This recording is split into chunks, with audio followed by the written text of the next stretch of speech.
السلام عليكم ورحمة الله وبركاته. الحمد لله نحمده ونستعينه ونستغفره ونعوذ بالله من شرور أنفسنا ومن سيئات أعمالنا. من يهد الله فلا مضل له ومن يضلل فلا هادي له. ونشهد أن لا إله إلا الله وحده لا شريك له.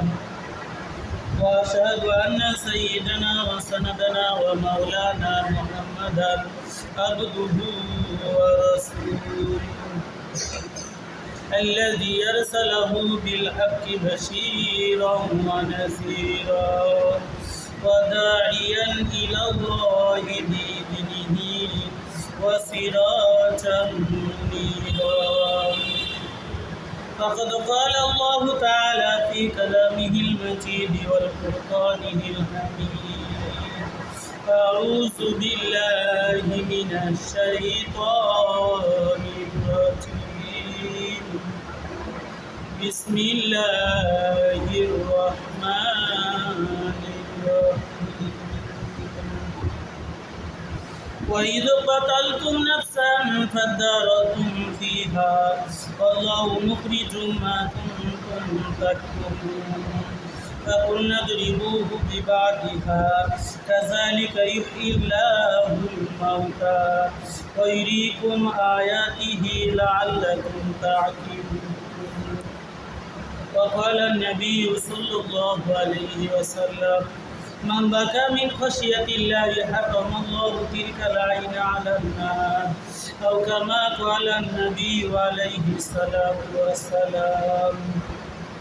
وقال الشاعر: दिन की सूरज डूब रही है हम लोगों के सामने, जहाँ शुरू में क्या जवाब दे मुस्तफा की सामने। আসতে পথে আধার নেমে তাই বলে কি হইবি থেমে, বারে বারে জ্বলবি বাতি হয়তো বাতি জ্বলবে না, তাই বলে তো হিরোর মতো বসে থাকলে চলবে না। আল্লাহ তাআলা দরবারে লাখ লাখ শুকরিয়া যে আল্লাহ পাক রব্বুল আলামিন আমাদেরকে আল্লাহর ঘর মসজিদে এসে দিনের কিছু কথা বলার ও কিছু কথা শোনার যে আল্লাহ পাক রব্বুল আলামিন আমাদেরকে তৌফিক দান করলেন, ও আল্লাহ শুকরিয়া আদায় করি, সবাই বলি আলহামদুলিল্লাহ।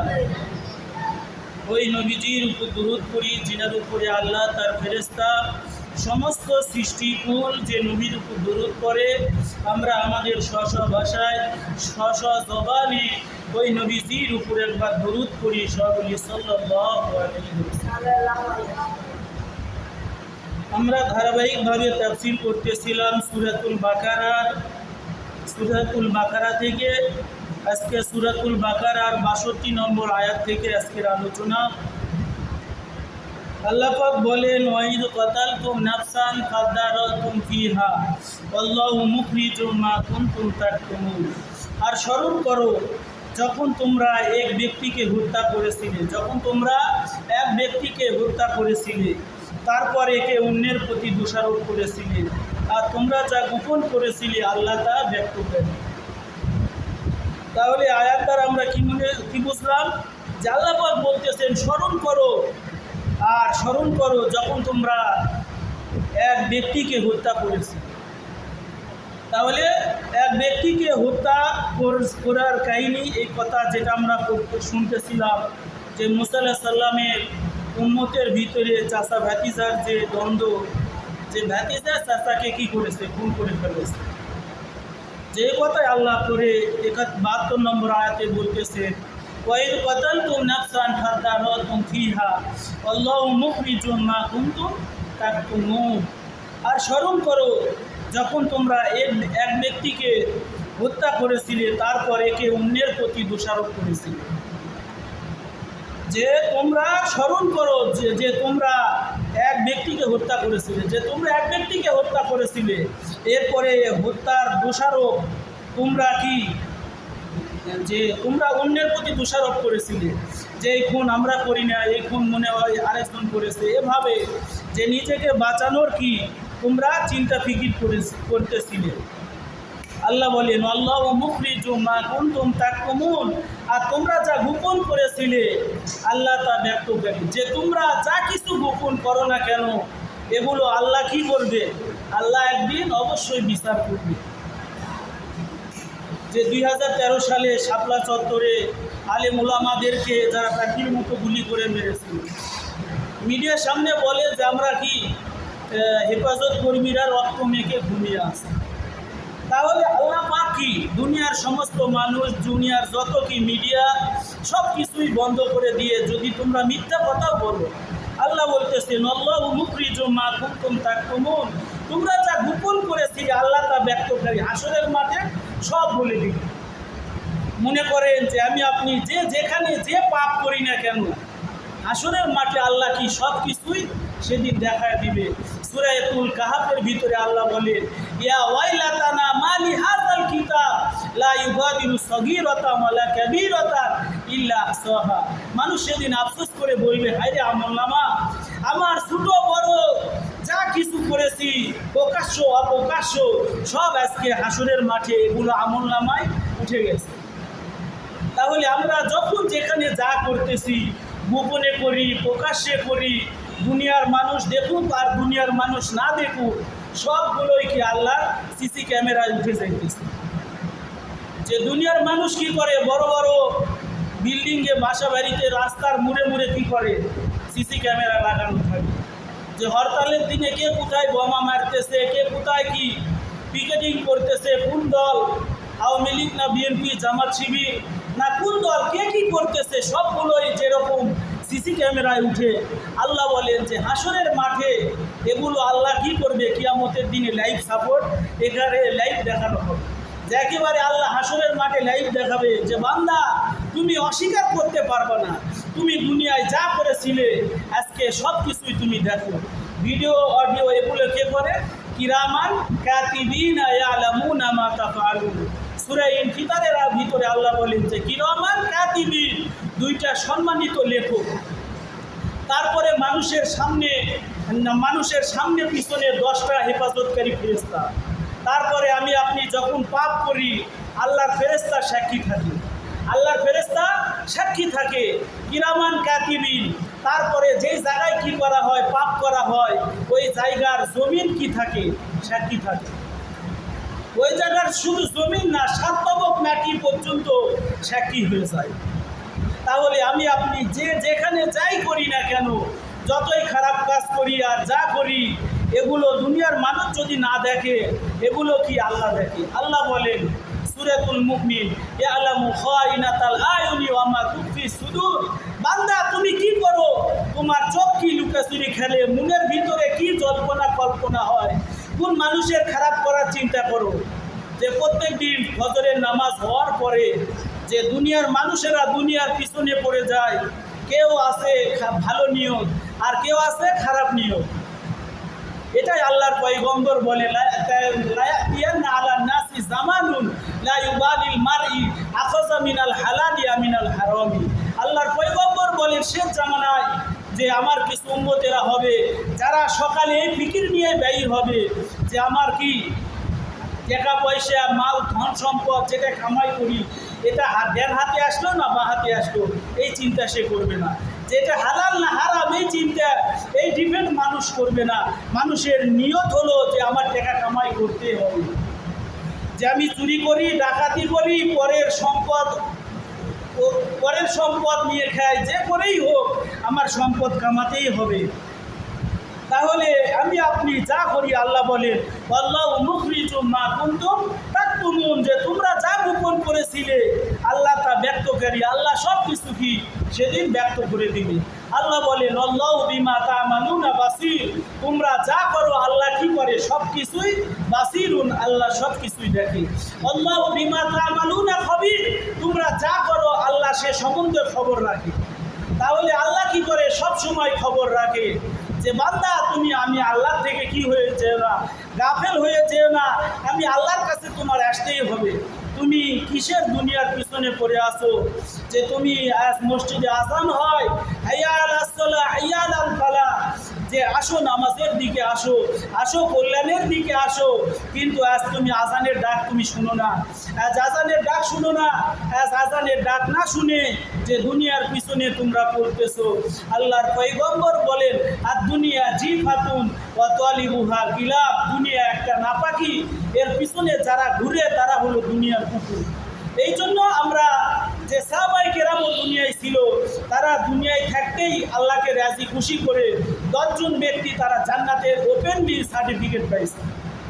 তারা আমার আপনার মতোই মানুষ, তারা আমার আপনার মতোই মানুষ, তাদের দুটা চোখ ছিল, দুটা হাত ছিল, দুটা পা ছিল। তাহলে আমার আপনারও দুটা হাত আছে, দুটা চোখ আছে, দুটা কান আছে, সব কিছুই আল্লাহ দিলে যে তাদের মতোই।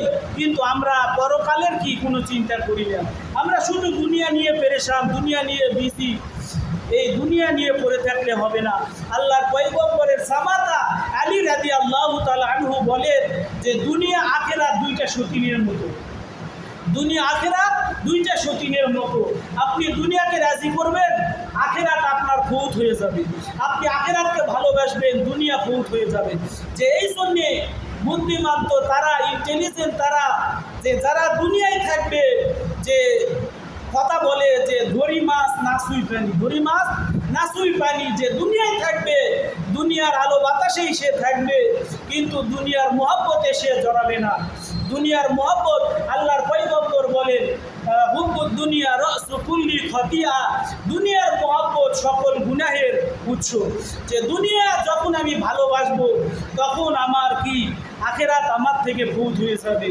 এই কথাই কবি বলেন দুনিয়া কা দুস্তি মিসলে কাগজ কা ফুল হায়, দেখনে মে খুশনুমা হায় वो मगर कुछ नहीं। যে দুনিয়া এটা হলো একটা কাগজের ফুলের মতো, দেখতে কি কাগজের ফুল দেখতে সুন্দর লাগে, কিন্তু নাকের সামনে নিবেন এই কাগজের ফুল, যে তার থেকে কি নেয়, কোনো সুগন্ধি নেয়। তাহলে সুগন্ধি বলে না দুর্গন্ধ বলে, এই কাগজের ফুল থেকে আসবে না। এই জন্যে দুনিয়ার পিছনে পড়ে, দুনিয়ায় ধোঁকায় পড়ে আমরা যেন পরকাল নষ্ট না করি। যারা দুনিয়ার পিছনে পড়ে পরকাল নষ্ট করবে তারাই কি ক্ষতিগ্রস্ত হবে। আল্লাহ বলেন খাসিরাত দুনিয়া ওয়াল আখিরাহ যালিকা হুয়াল খুসরানুল মুবিন, যে যারা দুনিয়ার মহব্বতে পড়বে তাদের খাসিরাত দুনিয়া ওয়াল আখিরাহ, দুনিয়া আখিরাত সবগুলোই কি বরবাদ হয়ে যাবে। এরপরে সূরাতুল বাকারার ৭৩ নম্বর আয়াতে আল্লাহ বলেন فَقُلْنَا اضْرِبُوهُ بِبَعْضِهَا كَذَلِكَ يُحْيِي اللَّهُ الْمَوْتَى وَيُرِيكُمْ آيَاتِهِ لَعَلَّكُمْ تَعْقِلُونَ। অতঃপর আমরা বললাম এর কোনো অংশ দিয়ে তাকে আঘাত করো, এর কোনো অংশ দিয়ে তাকে আঘাত করো। এমনিভাবে আল্লাহ মৃতকে জীবিত করেন এবং তোমাদেরকে দেখিয়ে থাকেন তার নিদর্শন, যাতে তোমরা অনুধাবন করতে পারো। তাহলে যে ওয়াকিয়াত আমরা গত জুমায় যে বলেছিলাম, যে জুমায় চলে গেল ওই সময় আমি বলেছিলাম যে বনী ইসরাইলের চাচা ভাতিজার কাহিনী, যে চাচাকে ভাতিজা খুন করেছে, এই কিলারকে, খুনিকে, এই মার্ডার যে করেছে তার কি, তাকে বের করার জন্য, তাকে খুঁজ করার জন্য কি করা হলো, গরু জবাই করা হলো। আল্লাহ বলতেছেন যে গরুর যে এক টুকরা গোশত নিয়ে কি করো, ওই মরা লাশের উপরে কি করো, ফেলে দাও। তখনই ওই মরা লাশ কি কুম্বি ইজনিল্লাহ, আল্লাহর ওয়াস্তে কি হয়ে যাবে, সে জাগনা হয়ে যাবে, সে জীবিত হয়ে যাবে। সে জীবিত হয়ে বলবে যে আমার খুনিকে আমার ভাতিজা। তাহলে আল্লাহ এগুলো দেখাইতেছে, এর দ্বারা আমার আপনার বিশ্বাস রাখতে হবে যে আমরা কি পরকালে উঠব, যে হাসরের মাঠে অবশ্যই আমরা উঠব। যে আল্লাহ বলেন, কাফেরেরা বলে আইজা মিতনা ওয়া কুন্না ইজামান আইন্না লামাবউসুনা খালকান জাদীদা, আমরা মরে কি হয়ে যাব, আমরা মরে হাড়হাড্ডি কি হয়ে যাবে, হাড়হাড্ডি মিশে চলে যাবে। যে হাড়হাড্ডি যদিও মিশে না, কিন্তু কি হয়, গোশতগুলো কি হয়, একে একে খুলে চলে যায়। যে আমি আপনি আজকাল চুলের যে বড়াই করতেছি, দুনিয়ায় যে ছেলে মেয়েরা কী করে, যে ছেলে হোক মেয়ে হোক, যে সবাই কি চুল কালার করে। যে বাংলাদেশের মেয়েরাও কি চুল কালার, চুল কী করতেছে, কালার করতেছে। তাহলে ছেলে হোক মেয়ে হোক যারাই কি চুলের কালার করে, তারপরে কাকা, মেসি, রোনালদো, যে এই বিভিন্ন খেলোয়াড়ের স্টাইল যে যারা করে চুলের ভিতরে, যে এটাই বলেন যে মানুষকে যখন কবরে রাখা হয়, কবরে রাখার পরে সর্বপ্রথম মানুষের শরীরের লুম আর চুল কি হবে, এগুলো কি হবে, আগেই খসে পড়ে যাবে। এখন সময় যে সর্ব আগে মানুষের চুলগুলো খুলে পড়ে যাবে। এরপরে নাকের ভিতর দিয়ে কি হবে, অনেক, যে মানুষকে যখন কবরে রাখা হয় যে অনেকগুলো কি হয়, পোকামাকড় তৈরি হয়, অনেকগুলো পোকামাকড় তৈরি হয়, নাক দিয়ে ঢুকে, মুখ দিয়ে ঢুকে, এরপরে কান দিয়ে ঢুকে, ঢুকার পরে তার ভিতরে কি হয়, একবারে খেয়ে ফেলে দেয়। মনে করেন কোনো জায়গায় একটা কুকুর মারা গেল, এই কুকুর মারা যাওয়ার পরে দেখবেন যে কুকুর মারা যাওয়ার পরে যে কুকুরের ভিতর, কুকুর মারা গেল, ওই মরা কুকুরের দেখবেন যে কত পোকাগুলো কিসমিস করে, কিলবিল করে। এই ঠিক মানুষকেও যখন কবরে রাখা হয়, নাক দিয়ে ঢুকে, মুখ দিয়ে ঢুকে, কান দিয়ে ঢুকে, এগুলো পোকাগুলো ঢুকে, যে সঙ্গে সঙ্গে এগুলো ঢুকে তার কি করে, তার গোশত খেয়ে ফেলে। 7 দিন পরে আর কি তার শরীরে কিছুই থাকে না। তাহলে এইভাবে মানুষের সমস্ত শরীর এগুলো কি করে, কিরায় পোকায় খেয়ে ফেলে। এই কথাই কবি বলেন, কাইসি কাইসি খুবসুরত হায় রানিয়া শাহজাদিয়া, তন বদন সব বল গিয়া হায় শিখলে সুরত কিয়া হই। যদিও ফার্সি কবি, তিনি বলেন যে মানুষের কত সুন্দর সুন্দর চেহারা, যে কাইসি কাইসি খুবসুরত হায় রানিয়া শাহজাদিয়া, তন বদন সব গল গিয়া হায় শিখলে সুরত কিয়া হই। যে দুনিয়ার ভিতরে কত সুন্দর সুন্দর সুন্দরী মহিলা আছে, যে যদিও আল্লাহর কুরআন বলে যে তাদের দিকে কি করো না, তাদের দিকে তুমি তাকায়ও না। কুল্লিল মুমিনিনা ইয়াগুদ্দু মিন আবসারিহিম ওয়া ইয়াহফাযু ফুরুজাহুম। আল্লাহ বলেন যখন কোনো বেগানা নারী তোমার চোখের সামনে আসে, চোখ কি করো, নিম্নগামী করো। মনে করেন কোনো হুন্ডাওয়ালা রাতের বেলা হুন্ডা চলাইতেছে, সব আলো যদি কি করে আসমানের দিকে দিয়ে দেয়, আর সামনে যদি আর একটা কি আসে, হুন্ডা আসে, তাহলে দুইজনের আলোয় যদি কি হয়, এইরকমভাবে এই সামনে থেকে পিছন থেকে এইভাবে দুইটা যদি একসাথে হয়, তাহলে কি হবে, অ্যাক্সিডেন্ট হবে। আল্লাহ এই জন্য বলতেছেন, পুরুষকেও বলতেছেন, নারীদেরকেও বলতেছেন, কুল্লিল মুমিনিনা ইয়াগুদ্দু মিন আবসারিহিম, এটা পুরুষকে বললেন। এরপরের আয়াতে আল্লাহ বলেন ওয়া কুল্লিল মুমিনাতি ইয়াগুদ্দুনা মিন আবসারিহিন্না, পুরুষ নারী উভয়কে বললেন যে তোমরা তোমার চক্ষুকে নিম্নগামী করো। কিন্তু আজ কি চোখ নিম্নগামী হয় না। একটা সুন্দরী মেয়ে যখন রাস্তা দিয়ে চলে যায়, বুড়া বলেন, চ্যাংরা বলেন, যুবক বলেন, সবাই কি হা করে দেখে থাকে। তাহলে যত সুন্দর সুন্দর মেয়ে হোক, যে যারাই কি বিউটি পার্লারে যাক আর বিউটি পার্লারে না যাক, সুন্দর সুন্দর মেয়ে যারা আছে, এই কথাই কবি বলেন, কাইসি কাইসি খুবসুরত হায় রানিয়া শাহজাদিয়া, তন বদন সব বল গিয়া হায় শিখলে সুরত কিয়া হই। তাহলে সুন্দর সুন্দর ছেলে হোক মেয়ে হোক যারাই হোক, সুন্দর সুন্দর সুঠাম দেহের অধিকারী, যে দেহ কি বিশাল বড় দেহ, এগুলো দেহওয়ালা মানুষ যতই হোক 7 দিন 8 দিন পরে এই দেহ আর কি কবরে থাকবে না। যে সবগুলোই কিরার খাদ্য হবে, পোকার খাদ্য হবে। যেভাবে আমরা এক সময় কি হব, মাটির সঙ্গে মিশে যাব, সেদিন কি আমাদেরকে আইন্না লামাবউসুনা খালকান জাদীদা, আবার কি আমাদের নতুন করে সৃষ্টি করা হবে।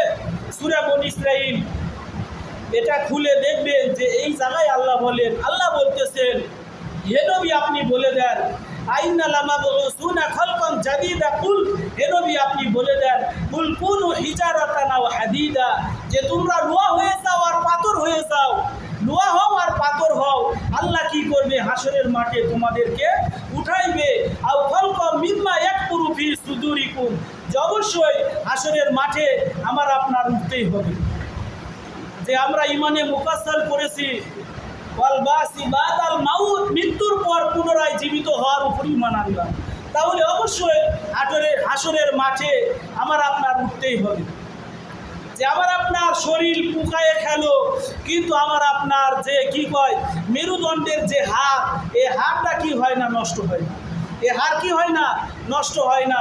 কয়েকদিন আগেই যে আমরা মোবাইল ইউটিউবের ভিতরে পাবনা জেলার একটা গুরস্থানের খবর দেখালো, যে গুরস্থানের ভিতরে দেখাইতেছে যে মরা মানুষের হাড় চুরি হইতেছে। কি হইতেছে?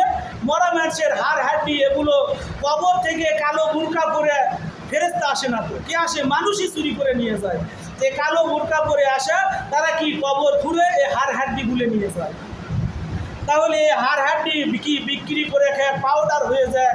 যাই হোক, কিন্তু মানুষের এই মেরুদণ্ডের যে হাড় আছে, এই হাড়টা কিয়ামতের ময়দানে আল্লাহ কি করবে? এটা একটা ম্যাগনেটের মতো কাজ করবে, যে মানুষের হাড় হাড্ডি যেখানেই থাক এগুলো কি উড়ে চলে আসবে। আল্লাহ বলবেন আইনামা তাক ইন্নামা আমরুহু ইযা আরাদা শাইআন আইয়াকুলা লাহু কুন ফায়াকুন। আল্লাহ বলবেন যে হে মানুষ তুমি হও, সঙ্গে সঙ্গে মানুষ কমপ্লিট হয়ে যাবে। যে এই কথাটাই আল্লাহ পাক সূরা বুখারী শরীফের হাদিসের ভিতরে একটা ওয়াকিয়াত আছে, যে একজন ব্যক্তি এত পাপের কাজ করেছে, এত পাপের কাজ করেছে যে পাপ করার দ্বারা তার এই বিশ্বাস হলো যদি আমি কবরে যাই, আমাকে যদি আল্লাহ পায় তাহলে আমাকে এমন শাস্তি দিবে যে আমি বাঁচতে পারবো না। এই জন্য তার ছেলে মেয়ে তার ওয়ারিসানদেরকে বলল যে আমি যখন মারা যাব আমাকে কি করবে? তোমরা আগুনে পুড়াইবে। আগুনে পুরানোর পরে কি করবে? আমার যে পুরানোর পরে যে ছাইগুলো হবে এগুলো কি করবে? নদী, সমুদ্রে, বাতাসের সামনে বিভিন্ন জায়গায় এগুলো ছিটে দিবে। কিন্তু বাংলাদেশের একজন নাস্তিক ছিল আহমদ শরীফ, এ যখন মারা যায় তখন বলতেছে আমাকে কবর দিও না, আমার লাশটা মেডিকেলে দিও, যেন মেডিকেলের ছাত্ররা আমার মরা বডি নিয়ে কি করতে পারে, তারা যেন গবেষণা করতে পারে। আর এই ব্যক্তি কি বলতেছে যে আমি যখন মারা যাব আমি এত পাপ করেছি, কবরে গেলে আমার কি আছে? খবর আছে। এই জন্য আমাকে কি করবে? তোমরা আগুনে পুড়িয়ে আমার এগুলো যখন কি শরীরের অংশগুলো এগুলো কি করবে? তোমরা বিভিন্ন জায়গায় উঠে দিবে। আল্লাহ পাক কি করলেন? ফেরেশতাদেরকে বললেন যে হে আমার ফেরেশতারা, তোমরা কি করো? এই মানুষের যে যে জায়গায় যে অঙ্গ প্রত্যঙ্গ আছে, যেখানে যা আছে সবগুলোই ধরে নিয়ে আসো। বলার সঙ্গে সঙ্গে আল্লাহ পাক কি করলেন? ওই ফেরেশতারা সমস্ত কিছু এখানে একত্রে করলেন, জমা করলেন। যে জমা করার পরে তাকে মানুষ বানাবেন। মানুষ বানানোর পরে বলতেছে যে বান্দা তুমি এ কাজ কেন করেছিলে? তখন বলতেছে আল্লাহ আমি এত পাপ করেছি যে পাপের কারণে আমার মনে হলো আমাকে যদি কবরে রেখে আসেন তাহলে আমার কি খবর হয়ে যাবে। আল্লাহর পয়গম্বর বলেন ইন্না আযাবাল কবরি হাক্কুন, নিশ্চয়ই কবরে আযাব সত্য। যদি আমাকে কবরে রেখে আসে তাহলে আমার আযাব হবে। আল্লাহ আপনার ভয়ে আমি এই কাজ করেছি। তখন আল্লাহ বললেন যে বান্দা শুধু আমার ভয়েই করেছো? বলতেছে হ্যাঁ আপনার ভয়েই করেছি। তখন আল্লাহ বললেন যাও বান্দা, আমাকে ভয় করে এই কাজ করেছো, আমি আল্লাহ তোমাকে মাফ করে দিলাম। সবাই বলি সুবহানাল্লাহ। তাই বলে যে অনেক মানুষ আছে তারা, যে ললিপুরে একজন বলতেছে যে আমি যখন মারা যাব ছেলে মেয়েদেরকে বলবো যে পুরানা কাপড় দিয়ে কি করো? আমার দাফন করে দিও, পুরানা কাপড় দিয়ে দাফন করে দিও। ফেরেশতারা আসে মান রব্বুকা ওয়া মান দিনুকা যখন বলবে তখন আমি এই কাপড় দেখায় বলবো দেখো আমি অনেক আগে মারা গেছি। এগুলো সিটারি বুদ্ধি, কবরে চলবে না। আল্লাহ বলেন ওয়াল মালাইকাতু গিলাজুন শিদাত লা ইয়াসুনাল্লাহা মা আমারহুম ওয়া ইয়াফআলুনা মা ইউমারুন। আল্লাহ পাক রব্বুল আলামিন কবর জগতে বরজখ, এই বরজখ মানে কি? কবরের জগতে যেগুলো ফেরেশতা আল্লাহ রেখেছে, ওয়াল মালাইকাতু গিলাজুন শিদাত, যারা এত কঠোর হৃদয়ের ফেরেশতা, এই ফেরেশতার সামনে গেলে আমি আপনি যাদের নামাজ নাই, রোজা নাই, যাদের কি নেয়, দিন নেয়, ধর্ম নেয়, নামাজ নেয়, ওযু নেয়, গোসল নেয়, যারা আমরা কি করি? আমরা নবীজির সুন্নত বাদ দিয়ে, তারপরে কুরআন হাদিস বাদ দিয়ে দুনিয়ার পিছনে যারা ঘুরতেছি, এরকম মানুষ যখন আর কবরে জিজ্ঞাসা করা হবে মান রব্বুকা ওয়া মান দিনুকা ওয়া মান নাবিয়ুকা, তিনটা প্রশ্নের উত্তর সে দিতে পারবে না। যতই কি করেন তার কাফনের কাপড়ে এগুলো লিখে দেন, যে সে এগুলো দেখে দেখে বলবে যে দুনিয়ার বিসিএস পরীক্ষার প্রশ্নপত্র ফাঁস হয়ে গেছে। যে দুনিয়ার প্রশ্নপত্র ফাঁস হলে পরীক্ষায় কি হয়? পরীক্ষায় মানুষ পাস করে। ঠিক আল্লাহ পাক রব্বুল আলামিন কবরে 3টা প্রশ্ন হবে, হাসরের মাঠে 5টা প্রশ্ন হবে। যে 5 3 8টা প্রশ্ন, এগুলো আল্লাহ আগেই কি করে দিয়েছেন, আউট করে দিয়েছেন। তারপরেও হাসরের মাঠে অনেক মানুষ কি করবে, লাখ লাখ মানুষ পরীক্ষায় কি করবে, ফেল করবে। বুখারী শরীফের হাদিসের ভিতরে আল্লাহর পয়গম্বর বলেন, প্রতি হাজারে একটা মানুষ জান্নাতি হবে। প্রতি হাজারে একটা মানুষ, 1000, 1000-এর ভিতরে একটা মানুষ জান্নাতি হবে। তাহলে একটু চিন্তা করি, আমরা দুনিয়ায় এসে কি করতেছি। আল্লাহ পাক রব্বুল আলামিন অল্প সময় যা কিছু বললাম ভুল বিয়াদবি মাফ করে সেই কথার উপর আমল করা তৌফিক দান করে সকলে আল্লাহুম্মা আমিন। আমরা যারা সুন্নত করি নাই তারা সুন্নত করি।